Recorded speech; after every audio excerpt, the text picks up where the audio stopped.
পিকনিকৰ মেনু আপোনালোকক কোৱাই নাই নহয়। এয়া আছিলে চিকেন ড্ৰাই ফ্ৰাই, হাঁহৰ মাংস কোমোৰাৰ সৈতে বনাইছিলে। তাৰপিছত আছিলে এয়া মাছৰ তৰকাৰী, যিটো মই বনাইছিলোঁ। এয়া মগু দাইল আৰু আছিলে সৰু গুটি আলু ভাজি, এয়াও ময়ে বনাইছিলোঁ বাৰু, মানে গোটেই সকলোৱে লগে ভাগে মিলি বনাইছোঁ আৰু। তাৰপিছত খাবলৈ হৈ গ'ল। বুফে ছিষ্টেম কৰি দিছোঁ, যাতে সকলোৱে নিজে নিজে লৈ খাব পাৰে। আৰু ভাত পানী খাই উঠি কিনে অকণমান বালিচৰতে খোজ কাঢ়িবলৈ গ'লোঁ। বাচ্ছাবিলাকে বালি পাই মানে একদম নিজকে লেটি পেটি খুৱাই খেলিছে।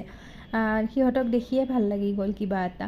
ইমনাক কিনি দিলে এই সোপা, তাই কালাৰবোৰ দেখি কিনে যে কেনেকুৱা ফূৰ্তি। পিকনিক মানে কি, পিকনিকত মেইন হৈছে ফটো।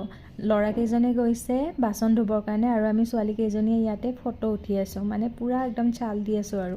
ফটো উঠি ল'লোঁ।